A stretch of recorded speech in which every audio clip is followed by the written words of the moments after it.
Dillon, you had your first game with the Blue last night. Just what was that experience like looking back on it now? It was cool, a good experience for me to, continue to get reps at the things I need to get better at.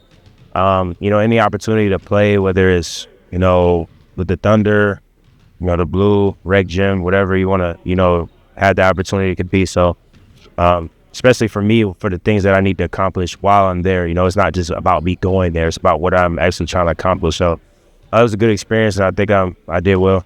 Is there anything in particular you're focusing on and with your game when you get those reps down there? I think more of my connective piece as a basketball player. When you go down there, especially being a player here on the roster, you can probably have a bunch of freedom, do a lot of different things, but that won't be my role here, at least initially or while I'm here. So why would I try to do those type of things? So I try to do things that would help me scale up here and just get the reps at those things, because that's what honestly matter at Healthy. So not going there taking a bunch of crazy shots or anything just because I know I can isn't going to do anything for me as a player or in my career as I go forward. Speaking of that, at the Thunder, we've seen you put more and more in that kind of high post nail area, especially against zone. What has helped you have success in that spot, and kind of what's your mindset when you're trying to be that connective piece in the middle of the floor? I think it's just trying to make the right play every time. The NBA is so much space, and, if you're like a really scoring-minded person, you could probably get a lot of shots to score a lot of points. But if your mindset is to make the right play, you will have a lot of passing opportunities in those situations as well. And I think that's what I get caught up doing a lot, because I want to make that right play. I want that wide open shot where, everyone's in the gyms like, shoot it, so like that's what I love hunting, not just for me, but for the team. So that's what I, get a lot of in those situations, especially when they blitz Dub or Shea or some people like that. Do you feel that in the arena when you guys have those ball movement plays and it suddenly, swings around and the guy's wide open? Like, I think that the fans in our arena and, of course, the bench kind of recognize those moments are coming to. Yeah, you recognize them and you understand as a competitor what it does to the opponent. There's no more deflating play. People get dunked on, people get all these things happen to them. There's no more deflating play in basketball when the team is consistently putting together those type of plays, getting wide open shots, because there's harder ways to find answers for that than someone getting dunked on or something crazy like that. So that's just kind of the mindset, not only that I take, but that team tries to take in. We do a good job with that. No, I don't know how much time you spent with Blue. Obviously, last night you were real on the ball, how you use that sort of thing. So in terms of the connective spots, do you feel like you were putting enough of those positions last night? Yeah, I had the ball a lot, initiating a lot of different offensive things for us. That's probably different than what I've done here so far. But, I think at the end of the day, as long as my intentions are in the right place, those things will translate to where I'm at here. So I just think, just kind of strengthening that muscle and trying to have the right intentions while I'm doing it, I think that's the most important part of the dog. What'd you tell Isaiah after the behind the back pass? I just told him that because I couldn't believe I missed it. I scored a lot of points in my career as a basketball player, and that was probably one of the easiest layups I've had in the last probably 4 years, and I missed it. So I just told him that I was sorry. But then he came and then he missed the layup at the front of the rim, and I was like, I told you it wasn't me, it was the rim. So we just kind of had a dope little moment. But it's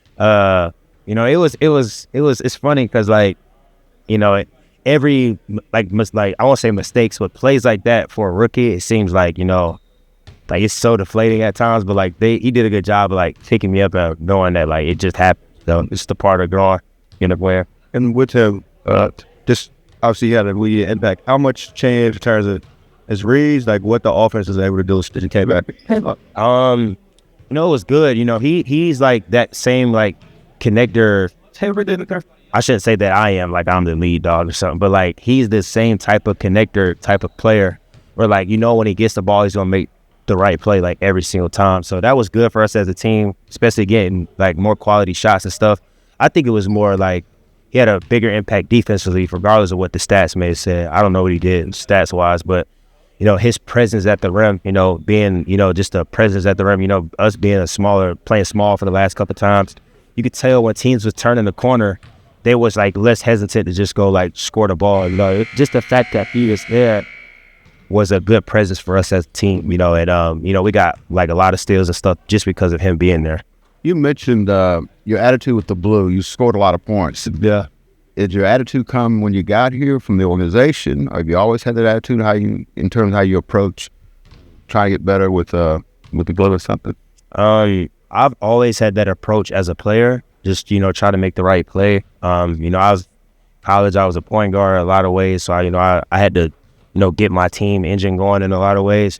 But a lot of it is from, you know, my role here being talked about, you know, when I became a player here, getting drafted and stuff like that. You know, everyone in the world has bosses, you know, and like, you know, everyone has jobs to do what their boss tells them to do. So that's just something that I've, you know, heard from and like, you know, think that that would help me as a player. And I'm just doing what the people above me think that's best for me. And that's why I'm in agreement with it. That's why I'm doing it. So I think it's for my best interest and for the team's best interest, most importantly.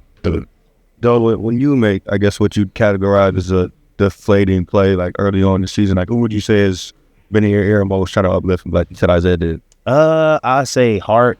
Honestly, a lot of guys, like Shay's been really good at it. Dub has been really good at it. Lou has too. I mean, Wiggs, you know, my locker, I sit next to him in the locker. He's done a great job with it too. A lot of them have actually done a good job of like trying to like lift me up in times where things haven't like necessarily gone my way. They've seen me play preseason, summer league, you know, have really good moments, you know, training camp. They understand the level of player that I am. And sometimes where it may not seem like that to like the public or anything, they kind of just, you know, they know how I look behind closed doors a lot of ways. So they do a good job lifting me up and understand that it's a process of it, you know, because they went through those same things that I did. You know, people talk about him now as these great, like, you know, Wiggs is a great player in his role. Lou is a great player in his role. No one talks about, you know, how Lou had to make enough shots for people to guard him throughout his career and how Wiggs had to learn how to play efficiently and things like that. You know, it's easy for people to love them now, but they had to go through the same process that I am of figuring out what it is to do during that process. So those guys have done a great job. And, you know, honestly, it would be hard for me to keep going if it wasn't for them. Because I'm not trying to ramble on this, but like you take AC, Hart, like a lot of guys in the locker room, like the red carpet just went laid out for them. You know what I mean? Like they're grinders. They had to work their way through a lot of different things. So they know what it feels like to kind of be on the bad side of the ball. You know what I mean? So they just try to give me, you know, good pointers on how to just keep my spirits up during those times because it's not like I'm not a good player. Yeah, and you kind of mentioned it there, but obviously you joined like a moving training. Yeah, I seen was the first seed last year. Yeah. And so how have you come to understand like the patience that might come with doing something that's already on the mend? You just got to be, things just got to be bigger than yourself, I think. I think that's the main thing because, you know, obviously when I got picked, it's not like I didn't know where I was going, like in terms of like once I got picked by OKC, you know, we're the first seed in the West, but we're also really young. We add Hart, we add AC, you know, it's like you kind of know what you're getting yourself into, and that kind of gives you clarity a lot with a lot of the times in your situation.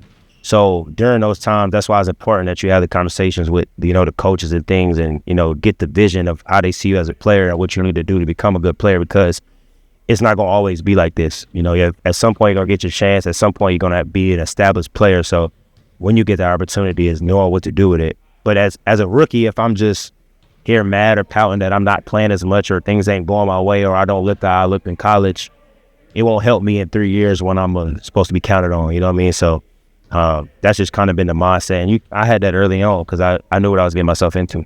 Saw you there last night at the Blue game. Just want to get your take on seeing those guys in action, and it's kind of felt like 3 different games in one game, and getting to see, you know, some resilience from the group, but also some execution too. Yeah, I thought it was good to see Brandon play these last 2 games. He's a good player. I enjoyed watching him. Flagler, the last 2 games, played really well. And then Dillon, seeing him out there last night, obviously, who's left the game, but Dillon was good. You know, I thought he played a really good floor game. He didn't try to do too much. Really impacted the game, played a lot of minutes. So it was good to see those guys out there. He said he was really trying to focus on just kind of being that connecting piece in the middle of the floor. You've used him kind of as in the middle of the zone, right there at the nail. What about his game makes him maybe uniquely capable of playmaking out of that area for you guys? He's got good passing instincts. He knows where the ball should go, finds the open man. I was impressed last night just with his approach, because he obviously knew he was going to play a lot of minutes, and he just went there and played. He played a very predictable style.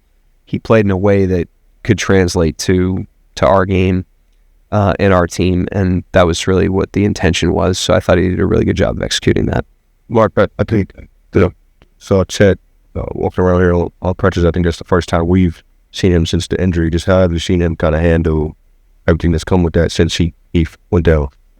Well, he's immobile right now. He's not doing very much, so he's probably bored. But he's been around the building a little bit, and we'll continue to have him around the building when the team's around. Now that he can at least get out of the house, the first couple days of that, you're really supposed to stay very still. And so he's now able to crutch around and do a little bit more. And it was good to get him around the guys today and yesterday and the day before. Yeah, I imagine he would appreciate being around as well as I imagine the guys would appreciate that. But is him being on the road something you would expect with this type of injury, or? No, the road, whether or not a person travels is totally predicated on their rehab and return to play. So usually that benefits, or usually the benefit of that is them being back in market, and not putting them on airplanes and having them up late at night. So, Jay Will hasn't traveled very much, if at all. They only travel if there's a purpose for it or if they're close. But otherwise, we let them stay back here and just get their rehab, and Chet would be in that category, at least at the beginning stages of this. Going back to the G League, what have you seen from Carlson over these first two games that he's had these extended minutes? Yeah, we're just learning him. We've obviously watched him on film coming into this, but he plays a simple game. That's the first thing. He doesn't really complicate anything. He plays to his strengths. He can shoot. He keeps the ball moving. He understands how to use his length around the basket and sticks his nose in plays and contests. Got to learn the system. Got to learn a couple of the fundamentals. So he's got some things he can work on, but his baseline's pretty good. What's the break been like? Just from game action, I guess. A lot of games. Yeah, it's a lot of games. Been mostly rest, to be honest with you. I mean, today was the only day we really had like a full team practice. But 2 days ago we were off. Yesterday was more of an individual day, just with the intention of letting some of the bumps and bruises heal, and also letting guys get gas back in the tank before we head back, into a tough road stretch. Usually don't get a reprieve like this, so I thought we struck a pretty good balance of some skill work and some teamwork, but also letting guys get back on their feet a little bit. I don't know if it'll matter now because you got Hart back, but when you were just exclusively small ball, the team start to play you differently offensively, attack you differently. Did they? Yeah, did they? I think so. I think it was interesting. I think they all tried to test us at the rim, and a lot of their ability to do so well was predicated kind of on our energy. I thought when we had our fastball from an energy and physicality standpoint, it kind of netted out positive for us, even though they'd get us on some possessions. And then I thought San Antonio in particular did a good job around the basket against us, and Dallas drove us, and I thought it just kind of showed, when we play with the juice that we need to and the physicality, we can overcome the size disadvantage, but if we don't, we can't on that end of the floor. So those are good lessons for us that we'll still need with Hart back. Hart will play a good amount, obviously, at the center spot, but we're still similar to when Chet was the only big. We're going to be small in parts of the game, even with Hartenstein back and playing. Is this upcoming stretch against some of these larger front courts out in the West Coast where you could really see benefits of having Hartenstein back? Yeah, having him back is a benefit anyways. He's a really good player, so it's going to be less predicated on the opponent, and more just we like being fully healthy if we can be. And he's a really good player that has a great impact on the game, and regardless of who we're playing, we're happy to have him back. Or Dillon was just over here talking about how Isaiah picked him up after he threw him the behind the back pass the other night, and he missed a layup. And asking him who else has maybe picked him up in moments like that, which he described as deflating. He said Shea first. I just wonder, like, what about Shea makes him good at, you know, being that kind of guy in those moments? Yeah, I think, you know, guys like Shea, because of his status and talent. But then, you know, Hartenstein's been around. He's been in Dillon's shoes. Caruso's been in Dillon's shoes, and he's a veteran player. Cameron Williams has been in his shoes, veteran player.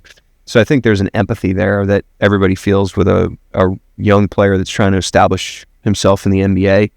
And our guys collectively do a great job at that. Shea's outstanding at it for a guy that's got the, like I said, the stature that he has, but it's roster-wide. They're incredibly supportive of one another and empathic.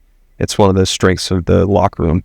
I mean, I guess having seen Dillon himself maybe reel himself back from moments like that, again, he called him deflating at times. Yeah, I mean, he just missed a layup. You know, he's going to be all right. But, you know, it's early in his career. He's trying to get his footing. You know, he's trying to establish himself, you know, earn respect from his teammates, earn respect in the league. That's just a natural course that rookie players go through. And like I said, we have a great environment around any player that's trying to do that, whether it's Kaysen and Chet last year, or Dillon and AJ this year. But yeah, he's done a great job. All those guys have done a really good job of just integrating and attacking everything that's in front of them each day. And that's why they've improved in a short period of time.